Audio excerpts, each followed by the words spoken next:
¿Qué tal, amigos de la revista Lee Más de Librerías Gandhi? Yo soy Irma Gallo y me encuentro aquí con Javier Santaolalla. Bienvenido, ¿cómo estás? Un placer, Irma. Súper bien, muy feliz de estar aquí, compartir este momento contigo. No, pues yo estoy más feliz porque la oportunidad de platicar con alguien que tiene tal pasión por la ciencia y sobre todo, ¿saben qué es lo más importante? Que sabe comunicarla es importantísimo. Cuéntame, bueno, tú ya tienes varios libros de divulgación, no es el primero. Con Océano tienes el bosón de Higgs, no te va a hacer la cama.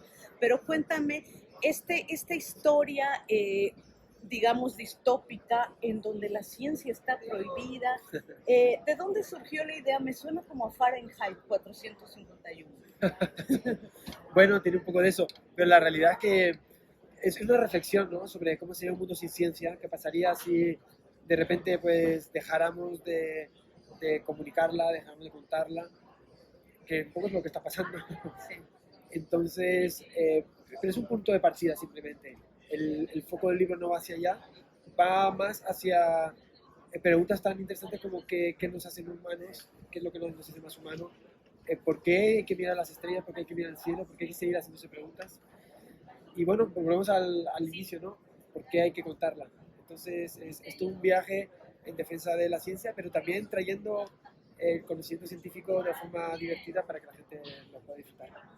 Hay un postulado ahí muy interesante que tú dices, tú aclaras al final que bueno, que se trata de fantasía, pero que si el bosón de Higgs pudiera ser como una suerte de máquina del tiempo, ¿no? Sí, se utiliza como un elemento de ficción, hay una historia y bueno, pues por darle un poquito de vida ficcionada, pues me inventé una aplicación de bosón de Higgs que no se ha comprobado y simplemente para darle contexto al lector ya le aviso de que eso no es así. Es un libro que está 100% basado en conocimientos que ha adquirido el ser humano a lo largo del tiempo, están basados en ciencia hoy en día rigurosa y bien establecida menos ese punto. Entonces dije, bueno, voy a dejarlo claro, no vaya a ser que alguien salga de aquí pensando que podemos hacer cosas que no son así. Me encanta también esto que has mencionado, que hay muchas referencias tal cual al conocimiento verdadero, pues al conocimiento comprobado. Y hablas de Newton y hablas de este hombre que está en la biblioteca y que conoce al chamaquito, ¿no? Y que le enseña hay incluso una referencia a Javier Santolaya, que él era fan hace 40 años de los youtubers. Me encanta eso. Bueno, yo me planteé al principio, yo quería contar varias cosas. Y una de ellas es, quería contar mi experiencia en el descubrimiento del bosón de Higgs. Es una cosa que Claro. nunca había contado y que tenía ganas de transmitirlo, porque tiene muchos aprendizajes paralelos, muchas lecturas de esa búsqueda. Quería contarlo, pero quería contar más cosas. Entonces me encajó muy bien la historia de tres personas que dialogan y que dentro de esa historia pues, se habla del trabajo y en primera persona lo cuento. Entonces me encajó muy bien a la hora de estructurar el contenido. Y además es un homenaje a uno de los libros más importantes de la historia, que es de Galileo Galilei, que pone a tres personajes a hablar sobre el heliocentrismo. Ajá. Y bueno, pues obviamente no tiene nada que ver y obviamente no está a la altura de la obra de Galileo, pero sí me parecía interesante recuperar ese formato de diálogo.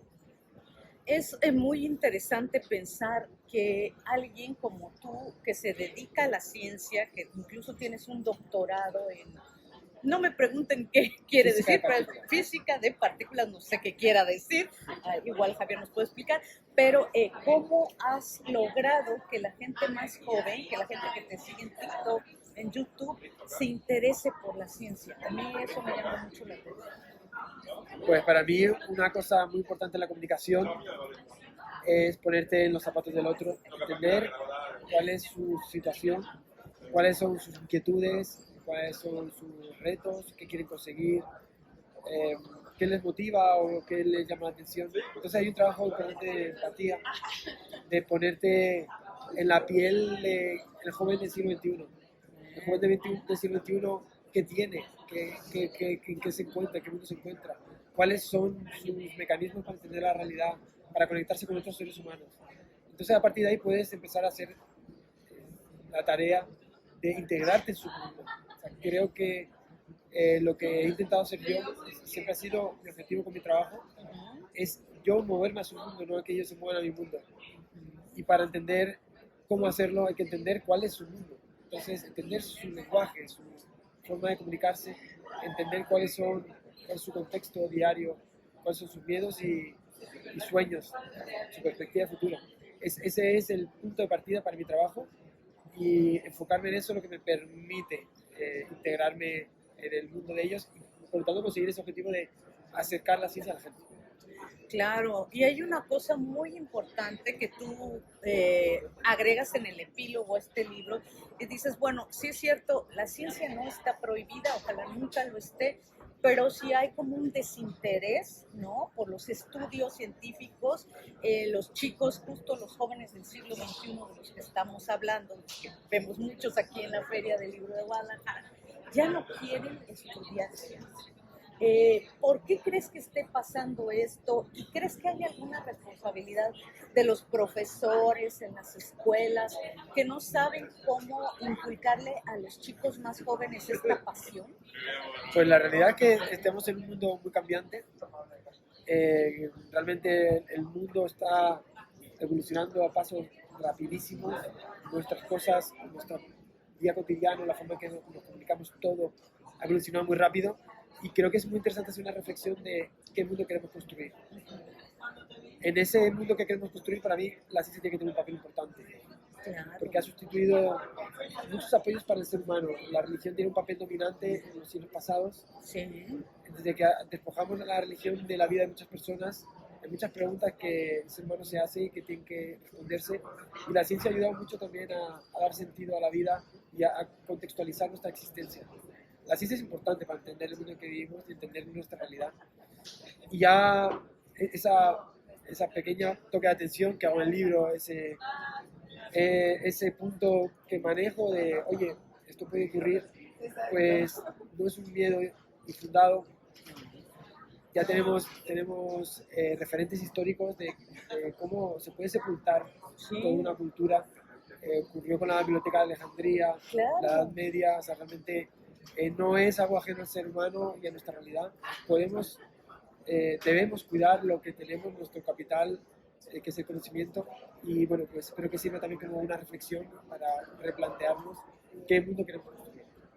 Maravilloso. Y ya para terminar, Javier Santolaya, ¿qué les dirías a los chicos con qué, bueno, eso es algo que haces cotidianamente en tu canal de YouTube y en el de TikTok, pero qué les dirías para decirles, estudien ciencia, dedíquense a esto, es apasionante, es maravilloso?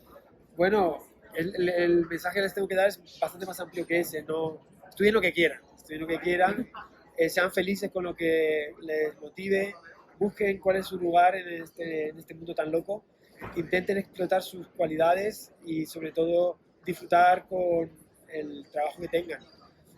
Al margen de eso, y ya un poquito ya llegando a mi terreno, la ciencia es un lugar maravilloso para crecer existencialmente, para crecer como ser humano, para crecer también como profesional.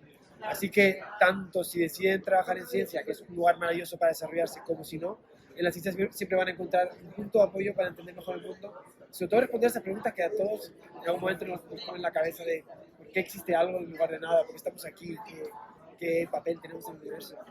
Y eso la ciencia ayuda mucho a ubicarnos dentro de nuestra propia realidad.